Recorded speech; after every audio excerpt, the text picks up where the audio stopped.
Mr. President, I wanted to talk this evening about a very serious threat to the United States, and that's the threat from North Korea and what we in the Congress should be doing about it. Now, every day, over the weekend, we saw another piece of news about how the North Korean regime is again testing missiles, testing for intercontinental ballistic missiles, more missile launches, literally 2 in the last 2 weeks. Mr. President, I would say that this is one of the most serious threats facing the United States of America right now, because what has now become clear, it's no longer if Kim Jong-un and the North Korean regime will be able to have the ability to range the United States of America with an intercontinental ballistic nuclear missile. It's no longer if, it's when. This has been stated time and time again in open hearings we've had on the Armed Services Committee with generals and some of the top experts in the United States. It used to be, hey, maybe he would have this capability sometime down the road. Maybe he'll never get it. Now they're not saying that any longer. Think about that. Every American should be thinking about that. It's no longer if, but when one of the craziest dictators in the world will have the capability to launch an intercontinental ballistic nuclear missile. Not just ranging my state, the great state of Alaska, which unfortunately for me and my constituents is in the line of fire earlier than other states, or Hawaii, which faces similar risks to Alaska. But we're talking about the continental United States, Mr. President. We're talking about Chicago, New York City, Los Angeles. Not if, but when. So yesterday, in front of the Armed Services Committee, the Director of National Intelligence, our good friend, former Senator Dan Coates, I asked him and General Stewart, the top military officer for our intelligence agencies, when they thought this was going to happen. Well, it's a classified number. It's a classified time. I actually think it should be unclassified, given their estimates, to let the American people know what's coming. Because it's probably a lot sooner, at least in the estimates, than most people think. So that's what we're facing right now. And people should be concerned about it. Now, let me give you a little bit more on the facts of this, Mr. President.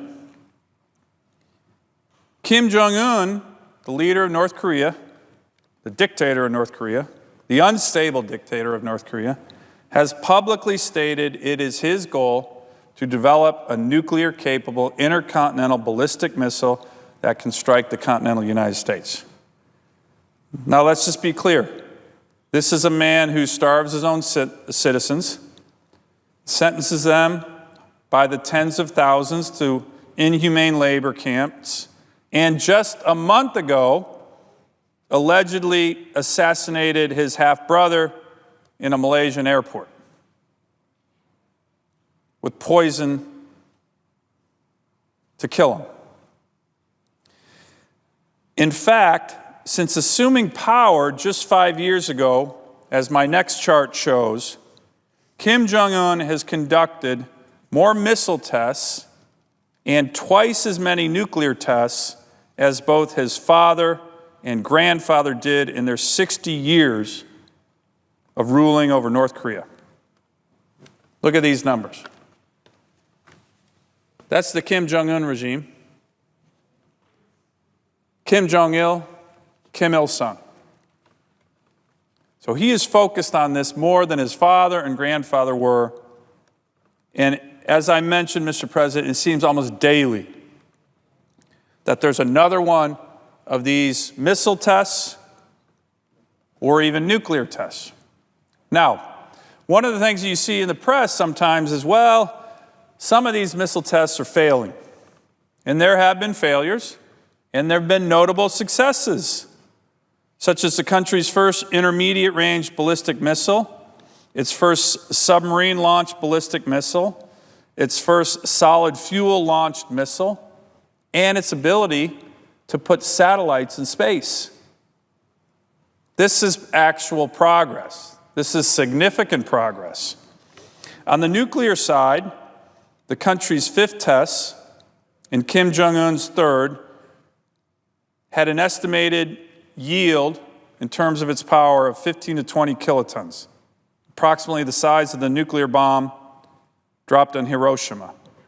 And while this yield was not as large as they were expecting, the test again on the nuclear side shows steady progress in their nuclear program and steady progress in their ballistic missile program. So what does all this mean? Why is Kim Jong-un testing so often? And even though he fails, he's still learning. That's exactly what the commander of U.S. Strategic Command said last month during a Senate Armed Services hearing. General John Hyten stated, North Korea is going fast. Test, fail, succeed. And they're learning, and as you can see them learning, they're developing the capabilities for intercontinental ballistic missiles. That's how it works in the rocket business. So, Mr. President, that's happening right now. That's happening right now. That's in the news right now. And also in the news is what the U.S. has been doing for our allies to protect our allies from this and other threats. So let me give you an example. There's been a lot of news about the THAAD deployment, a missile defense system in South Korea deployed by the U.S. Army to protect our troops and South Korea's citizens, to protect our troops in Korea, protect our troops in Japan, and to protect our allies. Now, I'm very supportive of this, very supportive of this. The president is on his Middle East trip. He's going to Europe now. He mentioned just a few days ago maybe having a THAAD system in Saudi Arabia, an American system to help to protect the Saudis from the Iranian missile threat. Again, I'm very supportive. As the presiding officer knows, in our last National Defense Authorization Act, we had significant authorization and funding to help Israel protect itself with a missile defense system, the Iron Dome system, where we've been working with the Israelis to help them, to help their citizens be protected against an Iranian missile threat. Again, Mr. President, I support all of these. I applaud these efforts. I've supported them. I've voted for them. But it does beg the question that some of my constituents back home in Alaska are beginning to ask, and I'm sure other Americans are asking in every state in the country, what about us? What about the U.S.? What about the U.S. homeland? Isn't that where Kim Jong-un said he wants to launch intercontinental ballistic nuclear missiles? It is. It's exactly where he said he wants to do it. So, Mr. President, the bottom line is we need to do much more to protect ourselves. We need to do much more to protect the United States of America. Yes, we need to protect our allies, but we need to start focusing a little bit more on home. And we need to start focusing now. In fact, if we know this threat is coming, which we do, there's been testimony after testimony, I think it would be the height of irresponsibility to not start working on increasing America's homeland missile defense. That's what we should be doing. And Mr. President, that's why I've introduced a very bipartisan bill called the Advancing America's Missile Defense Act of 2017. Again, Republicans and Democrats are already on the bill. I believe the presiding officer is now a co-sponsor. And I'd like to paint a scenario that we all know will happen, unfortunately, sometime in the future, again, on why this bill is so important, why what we need to be doing on missile defense is so important. Just think through the headline. Let's assume a couple years down the road, Kim Jong-un has this capability to launch an intercontinental nuclear ballistic missile to hit a lower 48 city. Well, we know that's going to start leaking out. The headlines will be front page, banner headlines, dictator of North Korea can range Chicago, New York. It'll be all over the news. It'll be the only thing we talk about. There will be enormous pressure on the White House and others to do something about this. And on that day, when we see the banner headlines, and a lot of Americans will be very nervous, the American people, the American media will look at the people in the Pentagon, will look at the people in Congress, will look at the leadership in the White House in the last three critical questions. Are we safe? Did we see this coming? And have we been doing anything about it? And if so, what? That's what they're going to ask. We know that day's coming. We're not sure when, but we know that day's coming. Again, not if, but when. And people are going to ask that question. If we know that, and we do,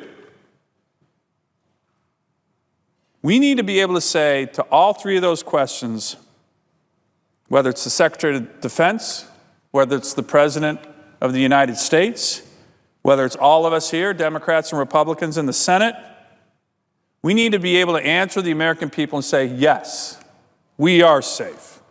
Yes, we saw this coming.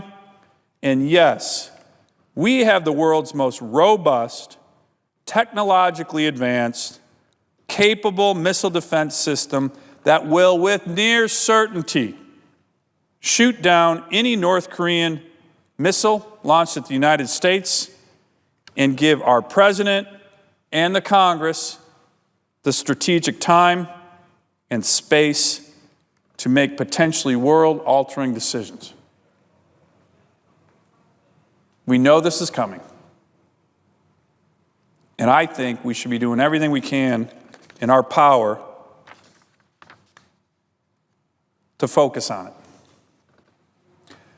So we will be safe, and we will be able to say yes to all three of those questions if we begin to seriously focus on America's missile defense, which is what our legislation is all about. Now, unfortunately, Mr. President, our nation has not always been focused on funding our missile defense system, and in many ways, the funding has been erratic. As the Center for Strategic and International Studies put it recently, such funding for America's missile defense has been marked by high ambition, followed by increasing modesty. Well, I think the time for modesty on an issue of this importance is over. But from 2006 to 2016, Homeland Missile Defense funding, adjusted for inflation, declined nearly 50%. And Homeland Missile Defense testing declined more than 83%. The goal of our bill is to change that significantly. Among other elements, Advancing America's Missile Defense Act will grow our U.S.-based missile interceptors from what we have now, which is about 44, to as many as 72, and will require our military to look at having up to 100 interceptors distributed across the United States. The bill will also authorize the more rapid deployment of new and better kill vehicles. These are the bullets essentially on top of the warheads.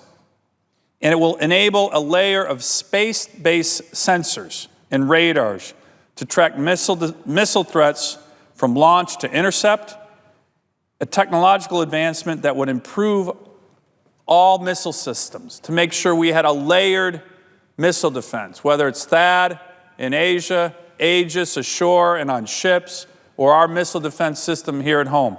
All of it integrated. Right now, we don't have that. The bill also will increase the pace of missile defense testing to allow U.S. forces to learn from actual launches of our defenses and increase the confidence we have in our system and its effectiveness. And Mr. President, this is very important.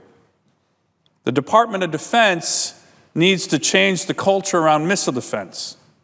Testing regularly, conducting more flight tests. Unfortunately, not every test is going to be a success. It's okay to fail because we learn from failure. I don't like to admit on the Senate floor of the United States Senate that we can learn something from the North Koreans, but that's the approach they're taking. And that's why its missile and nuclear programs are advancing so rapidly. They're not afraid to fail. What we need to do is enhance our testing, enhance our missile defense, enhance our capabilities. Because as I mentioned at the outset, Mr. President, it's no longer if, but when. That day's coming, and we need to be ready for it. And the United States Senate can lead in addressing this very significant challenge to America's national security. I'm encouraged that our bill has already gotten strong bipartisan support. Democrats and Republicans, because they know how important it is. I hope my colleagues on both sides of the aisle truly understand the significance and seriousness of this threat, and I hope they can continue to support our Advancing America's Missile Defense Act of 2017. There's very few foreign policy and national security issues that are more important than making sure we address this threat to America's security. I yield the floor.